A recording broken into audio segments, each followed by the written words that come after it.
And here we are. What's up, everybody? It is Jason Flame, and we're here for Master Motivation Season 2, I guess you could say, because we're going into 2022. We started back last year in January, and super excited to continue this on this year.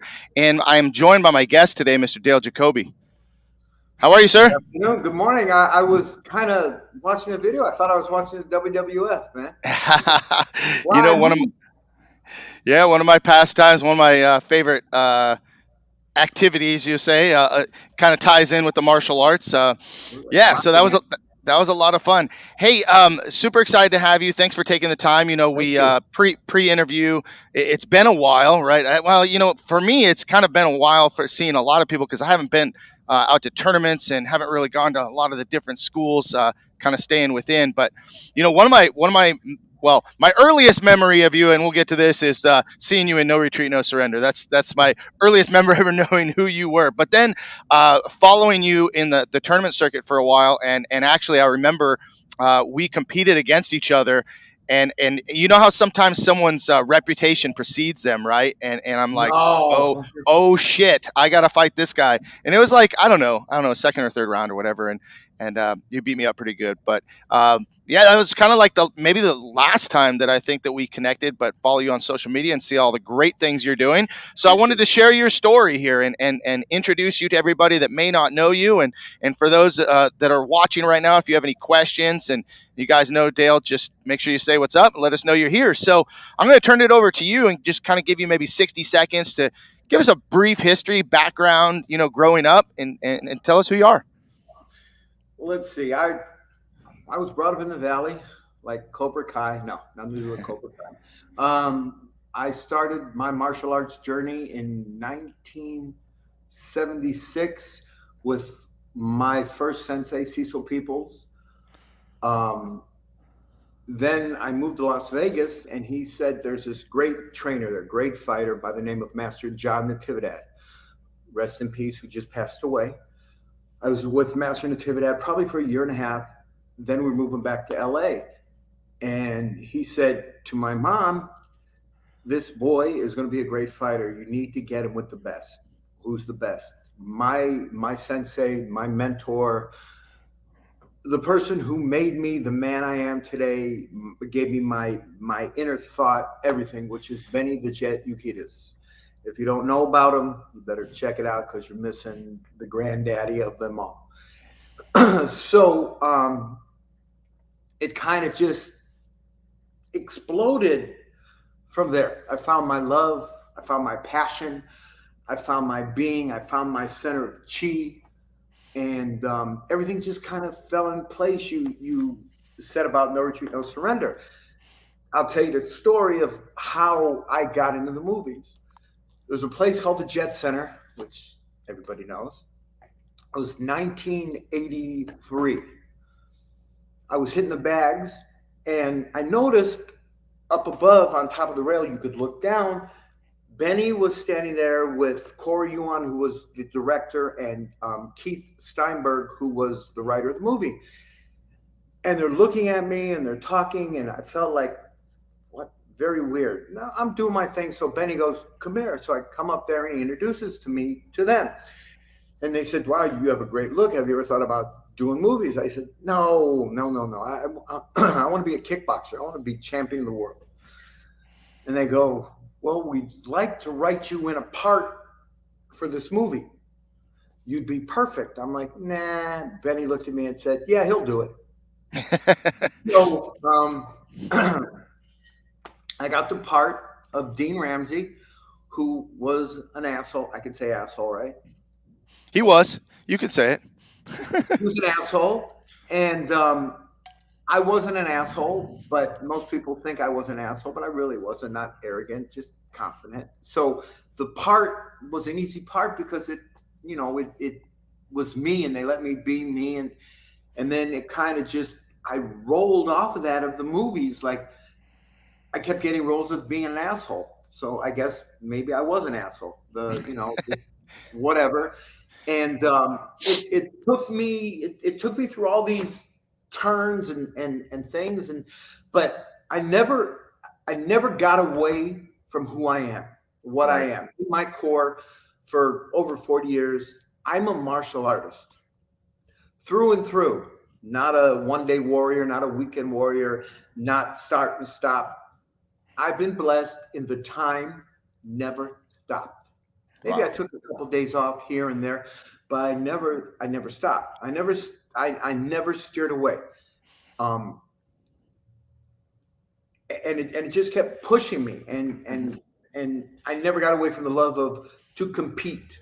Right. When I say compete is to fight, not on the street or because that's ignorant, but to fight in the ring in a square circle against an opponent to match my best against their best. Hmm. No matter what the outcome, win, lose, or draw, because sometimes I've learned more from losing than I have from winning. Yeah. So it kind of just kept me going, and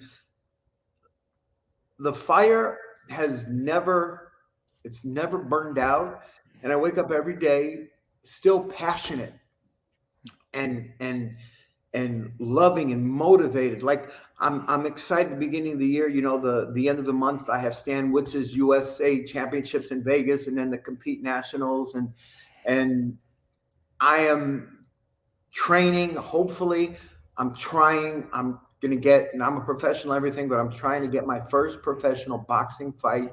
If it all works out, maybe February or March. I have some people um, trying to put it together, providing that I can get licensed. Hmm. It's a little harder as you get older, but then it's like, man, I've hit the full gambit, like the Yeah. whole thing. I did it all, and but never got away from who I am. So there's your 1 minute. Yeah, there's your 1 minute times eight. It's okay. Yeah, let's go back for a minute. Let's go back. You grew up in the valley, right? What was it Valley like Girl. growing up in the valley? In the '70s, early '80s. It's a lot different now than it was then. What do you remember most? And then we'll go into how you got So started training. I'm not trying to be corny, but that Cobra Kai is a lot spot on of my upbringing. I used to Mhm. hang out with a bunch of people. We used to call ourselves the Valley Kickers. This is from 1980, and we would go to parties, and we'd walk into the party, and there'd be hundreds of people, and we'd walk in, and it would just open up, and we'd walk through, and you could hear, there's the Valley Kickers. So it was a lot like what you're seeing here. It was. I'm not going to say it was a gentler time. It was a different time. If you got into a fight with somebody, you fought there, and then it was over. Nowadays, you don't have to worry about somebody pulling the chrome out or whatever. But it was done. Right.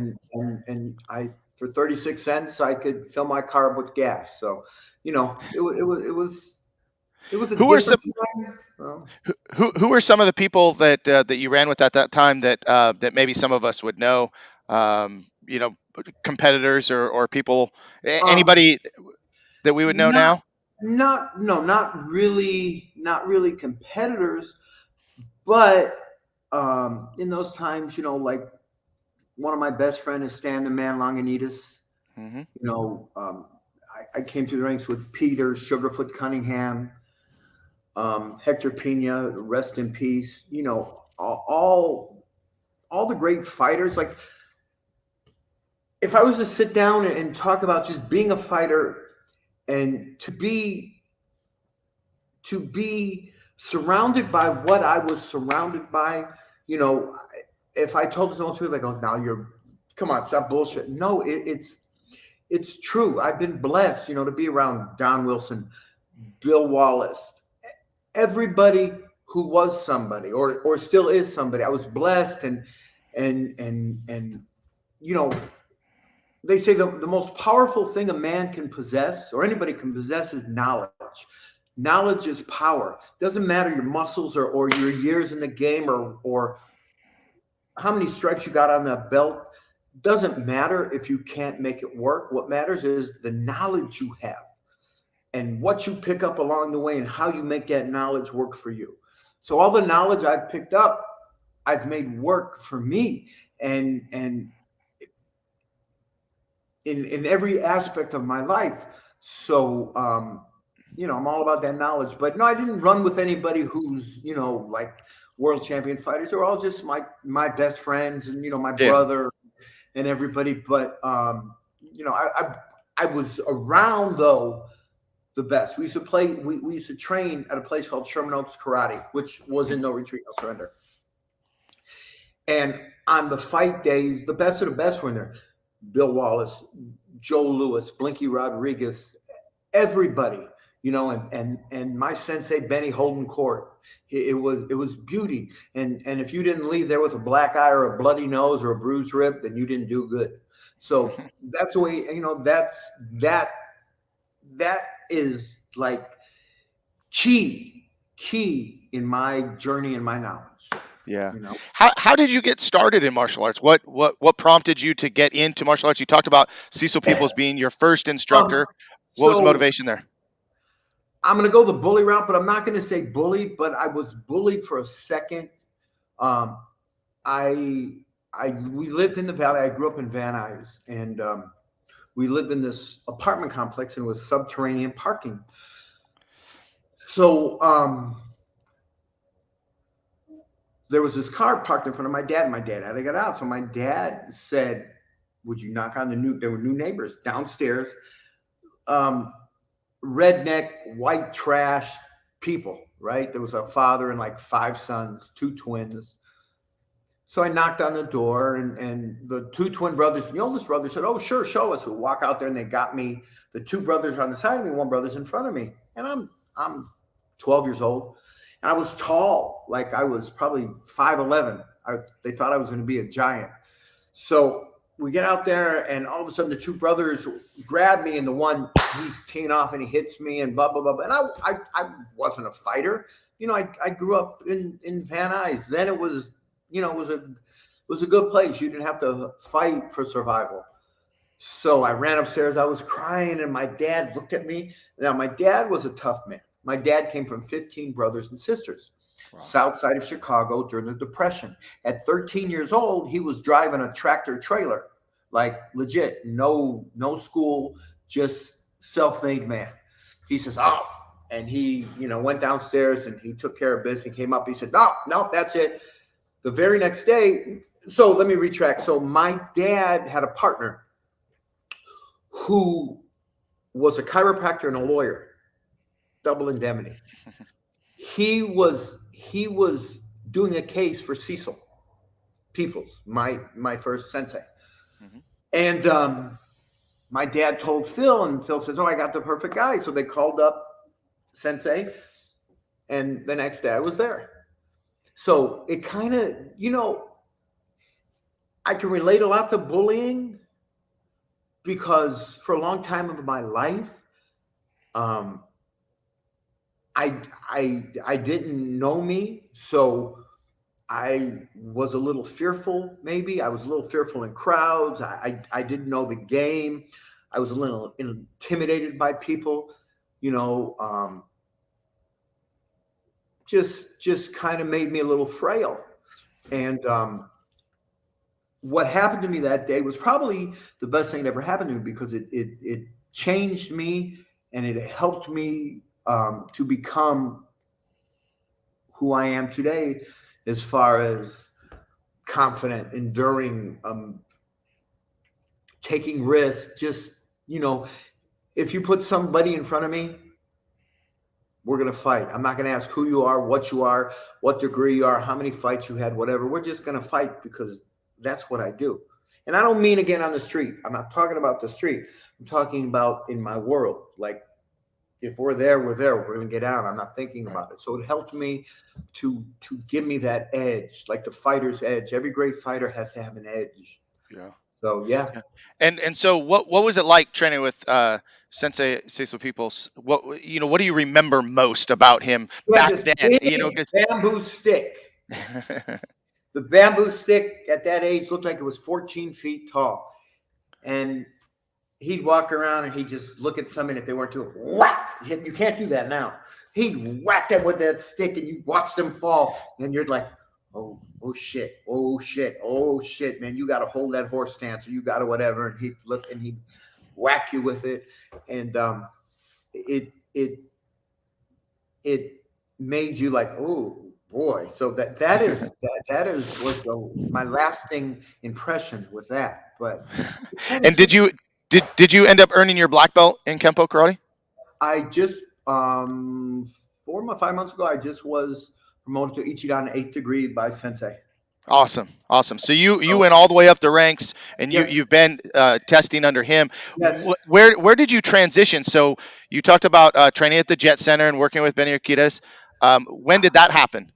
I was just like I was a knowledge seeker, so I would just go different places and just sink, this just get that knowledge in my brain, and then a lot of it was I was there and I would get promoted, without even I would just fight and I would, get promoted by my knowledge, not by the form, but by my knowledge and by my years in the game.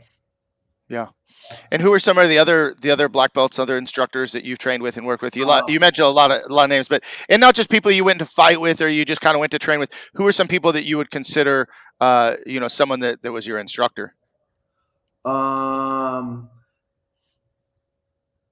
a great friend of mine who everybody knows, Ray Wizard. Yeah. Um, Ray, I worked with Ray a lot. He taught me a lot about the fight game, about tactical fighting, and had a very big impact on what I do. Just never trying to be more than me, but just showing me, Hmm. and that was very impactful. Hmm. So, but I have I have been awarded or promoted by John Natividad and Dino Haynes, Master I know Dino Dina, Haynes, of course. to 7th degree, and hopefully sometime next year, Rob Mancini. Well, this year, Rob and Dino are going to promote me to 8th in the style, and Kenny Firestone. I worked with Kenny a lot. So I've been blessed to be blessed. When did you get involved in tournaments? At what rank or how many years into your martial arts training did you start competing? I think I had my first. I think I had my first, not till black belt. So I think I had my first my first tournament fight in probably 88 in 88 Okay. at in Long Beach, I think, in the internationals. All right. So you did a lot of training prior to competition. A lot of days now, students are getting involved in tournaments, very early on, and there's schools that are geared towards competition, whether it's forms or sparring or whatever it is. And then of course now we've got jujitsu and everything else. There's so many arenas of competition in martial arts. What made you want to get involved in competition or tournaments? Well, I just, like I said, I just wanted um, to compete. I just wanted to fight. I just wanted that edge. Not just, through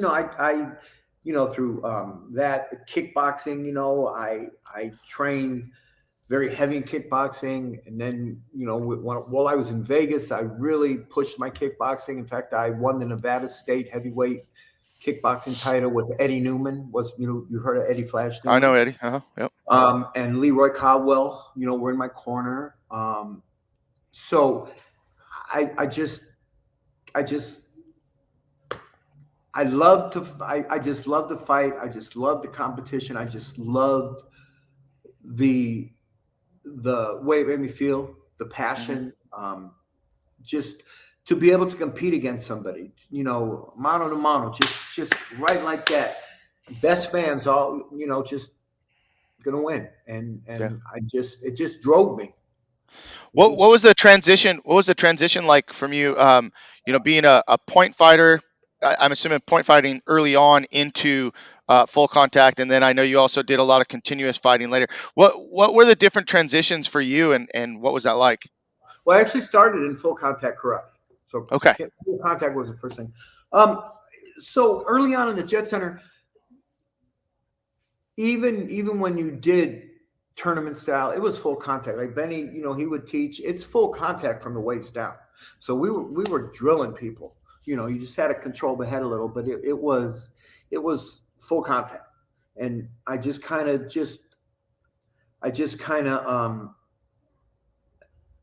made that transition in my mind, and I could just, when I was going to do tournament style, it was tournament style. When I was going to go full contact, it was just full contact. When I was just going to box, it was just boxing. Boxing used to mess me up because if somebody, get me in the corner and I start doing this, my first instinct was I wanted to clinch and start kneeing, but you can't do that in boxing. Right. So that was something took me like, gosh, I got to break myself of that habit. But it just, it just kept learning and gaining the knowledge. So I can turn it off and turn it on. And the thing I like about continuous is I go like they'll let me go hard, so I go hard. I mean, I know how the power to throw to the head or kick to the head, but I'm still going to blast you. But to the body, I'm going to super blast you. So it was just it was just it was smooth. It was just an easy transition to Yeah. do. Some people can operate on somebody's brain, with a little micro thing this big and be able to pick everything and do. I was never good at that. Remember the game where you have to Yep. operate? If you hit, I killed the people all the time, but that wasn't my thing. My hands, I just feel more comfortable in doing that. And again, it's the love and the passion. If you're not passionate or you don't love what you do, then you're never going to be good at it. So I love to fight and I love to teach. And there are people who are born to be teachers but can't fight. And there are people who are born to be fighters but they can't teach. Hmm. I was blessed like somewhere in the middle. I can teach and I can fight and I can break it down and I can verbally explain it. To be a great teacher, sometimes it just always isn't about the showing. It's about being able to verbally explain it so they understand it. Because you can't expect anybody to ever throw a punch the way you throw a punch or throw a kick. They're going to do it their own way, but you have to break it down so they understand the way it works and they get it in their mind. So you have to be able to explain it and break it down. So I'm pretty good at that. Pretty I'm good gonna at I'm, I'm gonna bring up a hot topic for martial artists all the time when I talk to them. You're obviously very passionate about being a fighter and a competitor. What are your thoughts on forms and did you ever compete in forms? No, no. I'm like a bull in a china closet. Forms. So in if you go back in the beginning of karate, in the beginning, forms were fighting. If you do a form, it's an H pattern. It's fighting off opponents in a traditional form, and that's really how they learned how to fight. So in the beginning, that is the way that people related and they did it. So with time became changes and people started realizing or seeing that, well, forms, that's not helping. I want to learn to fight. And you know it depends on the student. A student might want to come and go, just I don't want to fight. I just want to learn traditional karate and learn forms and be straight. And then somebody wants to come and say, no, I want to be a fighter. I want to learn to hit stuff and kick. So you have to be able to teach in that manner. I believe in some point, forms are going to be outdated. People, karate schools aren't going to be able to survive doing that because you see, um, you know, Brazilian Jiu Jitsu, there's no forms, Hmm. and you see they're waiting out the door to get in because people want to learn that. And that's what the UFC did, but people want to learn to get out and do it. And you see a lot of more Muay Thai and more karate places doing kickboxing. When did you ever see a traditional karate school doing kickboxing or offering BJJ and the whole thing? They're doing it now because they're like, hi, we have to get the folk gambit. I Right. mean, as a true martial artist, yeah, I believe in the forms, but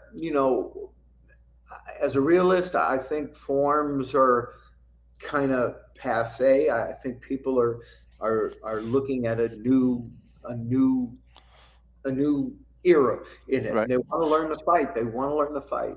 So You know, so long story short, you never competed in forms. no. No, no, and I don't want to turn the show into a debate because I know we have a lot of traditional martial artists out there, including myself. We still teach traditional forms. There's a great value to them and the background. But you're right. Look at all the schools now. It's not just what the style is. It's what people want, what people need, and carrying on tradition. So there's a whole lot that goes into what we teach in the schools. Let's get back to what. Wait, wait. I have a quick question though. You talked Yeah, about that with everything. yeah. So I believe your school is a dual school. You do Krav Maga as well, right? Right, right. Yeah. So we What's more blended. popular? What's more popular? Actually, our Krav Maga program completely fills in the gaps of where our Tong Sudo system falls a little bit short. So we actually teach a blended system for the most Blended. part. Our Krav Maga is mostly for teens and adults, and our Tong Sudo is still, our bread and butter for our little guys. In your Even in in your curriculum, have uh huh. you added Krav Maga? Yes, yes. So you Right. you you And we've you added BJJ, and we've added kickboxing. Yeah, I mean, you have to. wait, Everything wait, wait, wait, everything has wait, to evolve. wait. 30, 40 years ago in a traditional karate school, that wouldn't happen, correct? Wouldn't No, happen. There you no. go. So it's evolving. That was my point. Sure. Yeah. I think everybody, anybody that's teaching martial arts, that's been around 30, 40 years, if you haven't evolved, if you haven't, changed, it's going to be a tough run. But now you're doing a lot of fitness kickboxing. You take on a lot of private clients. That's one of the things that I have noticed most, in your social media postings is all the people that you work with. What kind of feeling do you get from coaching and teaching these clients privately? Um, it's like planting a seed,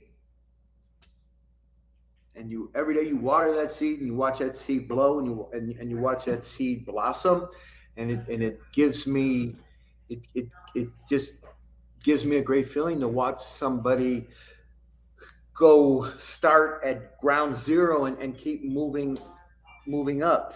and Hmm. and for me it's a great feeling, and by to be able to empower somebody, or a kid who comes in who's being bullied, and you're showing him the light on being bullied, that it starts with how you react, and Hmm. and and teaching him how to beat that bully without even throwing a technique, by just beating that bully by a look or a word.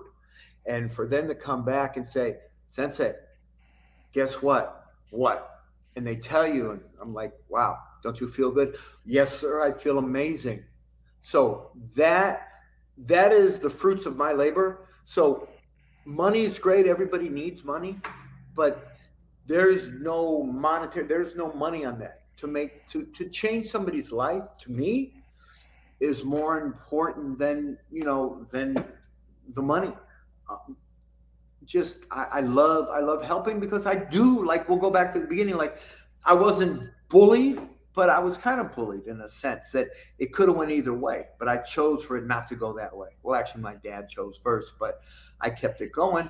So to give somebody that feeling, to empower somebody, to make the weak feel strong, is empowering. To make a weak person feel strong, or make them feel adequate. It's like that kid who goes to the dance, and all he's doing is sitting against the wall, watching everybody dance, and he's like, I wish I could dance. Like I wish a girl would ask me to dance. Man, just go ask. Just so empowering them to be able to, would you like to dance? Even if they say no, but you just empowered yourself by making the first move. It's like somebody starting the martial arts.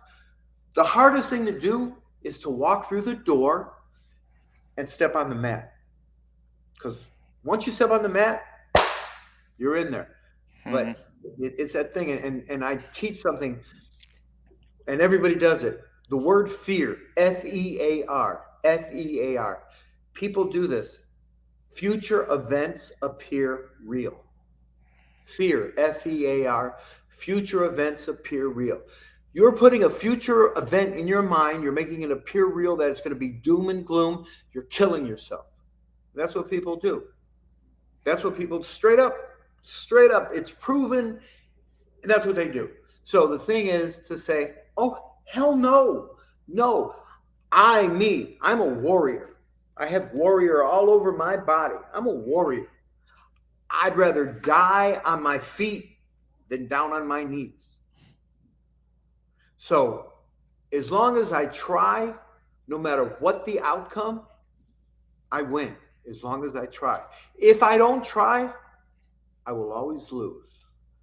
It's like I think it was John Wooden said, you'll miss 100% of the shots you don't take. That's right. Yeah, totally true. Well, and it's not just a martial arts thing, although we're on the same wavelength as far as being a martial artist and what the benefits of martial arts offers. When you talk about that confidence, you talk about that ability to stand out in the crowd, the ability to walk up and introduce yourself. Some of those things are even more powerful than learning how to punch or how to kick hard. But it's also good coaching. Good coaching that brings the best out in people, like you said, taking someone that maybe lacks in that confidence, and you're able to empower them with more confidence. Now they take that into their life, whether it be school, their job, relationships. It just changes their overall being and their success. So tell me about what you're doing now, and tell me about the schools that you're training and teaching at. Well, right now I am training out of a school called Modernize My Fight. My very good friend and owner of the school and my student. It's his school. It's a beautiful school. I mean, he teaches combative arts, and I could do the boxing, the Muay Thai, and all that stuff. So I'm pretty much here. I do a lot of home stuff, but I'm on the grind. Like I drive once a week to the Orange County to train with Jack Felton. You know who that is? Mhm. He is probably the best tournament fighter in the world. I train twice a week in boxing at Blue Nose Boxing with my coach Ivan Castaneda, and it's Buddy McGirt's place. So I go to a very good friend of mine, Manny Bujo, who you know Manny. Yep. So I mean, I am still a student of the game. I am humble. I know humility. I'm not more than anybody. I'm the one who goes constantly. I am the knowledge seeker.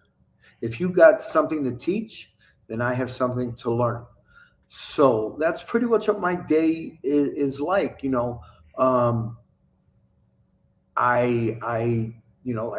love my privates. I love my classes, and then I love the time for myself.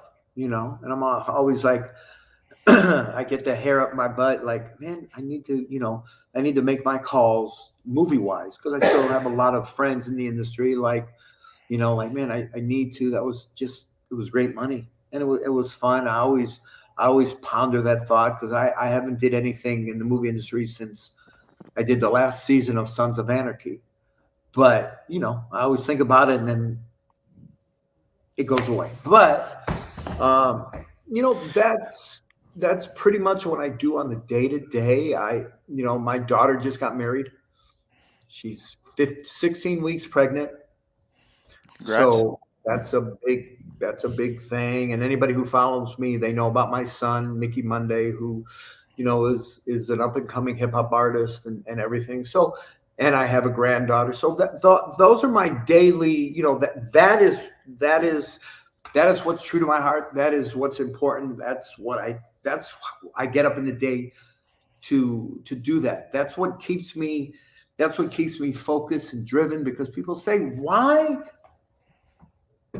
like, let's face it, you're no spring chicken no more.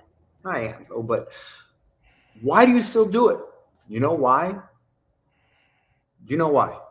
Why? Because you love it. Because I can. Because I can. Because I still can compete. And I still have that competitive edge, and I still can compete. So until I can't do it no more, I'm going to run this wagon till the wheels fall off. And that's the daily grind, man. That's the Yeah. daily grind. Keeping myself focused and motivated.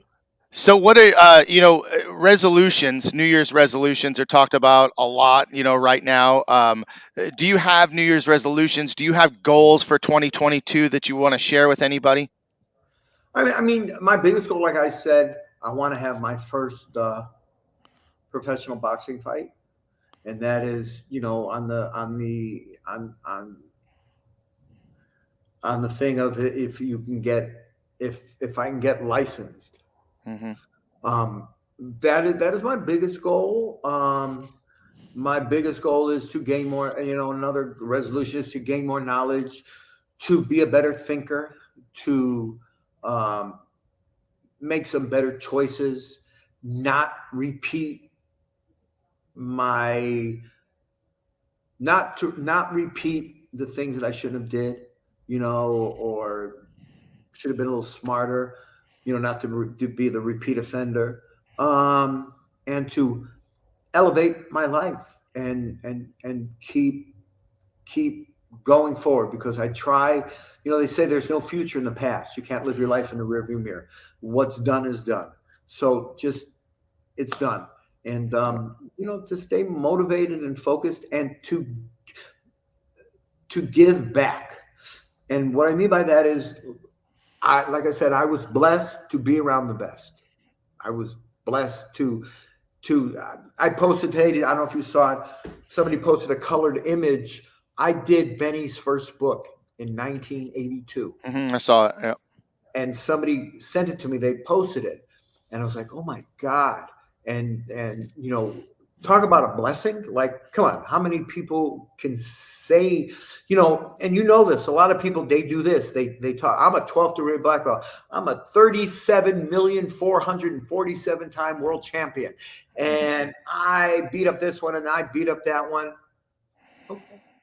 There's a thing called fact checks. Check your facts. Like, don't write a check with your mouth that you body can't cash. Like, I don't like people, like, just come real. Just be real about it. Anything I say I did, anything I say I can prove. I am who I am. What you see is what you get. So I just, it's like, I want to keep it moving. I want to stay in my lane, because when you try and get out of your lane, you mess it up. I want to stay in my lane and keep pushing forward, because today could be the last day. So if I go out of my way. And I have it, like, one of my sayings is, it's life my way, no regrets. I want to, when it's all done, I did life my way, no regrets. I don't want to have no regrets about anything. So I keep pushing. Well, I think that's a great message to finish with today. Live your life and have no regrets. I think, that's some good advice for a lot of people that are watching now. So thank you. Mr. Cox was watching and Dane Evans watching. Thank you guys. Mr. If Yacht, anybody, hello, sir. if anybody has any last second questions before we close things out, would love to hear from anybody watching and get any of those questions answered. We will continue on. And there's Mr. Cox. He said he's doing good. He's doing good, or you're doing good. We're all Make sure you doing guys good. check out Mr. Cox podcast as well. Real Talk with Mark Cox every Monday morning, 9 a.m. We got a lot of cool podcasts out there. You know what I love? I just love that. one of the things that I've been watching on social media is we're getting to see I'm not a lot old. more. A lot. He's not old. A lot more positivity, because this is how Master Motivation started. It started because I was tired of seeing the negativity, and I was done seeing the doom and gloom. And I'm like, well, what can we do to bring more positivity? And guests like yourself and guests that we've had in the past definitely bring that out on social media. So thank you guys for all that you do. Coming up in the next couple of weeks, we got Matt Page coming out, aka Master Ken. We got Bill Clark, Fred DePalma, and Julia Anta coming up. So keep checking in, guys. Every Monday at 12 o'clock, we'll be here. You can check out our YouTube channel and go to our Facebook page and follow us there as well. Thank you, Dale, for all your time, and thank you for My sharing some pleasure. stories with me today. My We'll pleasure. look forward to seeing you soon. My pleasure. Appreciate it. All right, guys. Well, that's Master Flame, and we are out. We will see you next week, guys. Thanks again, Dale. Take care. Take care, buddy.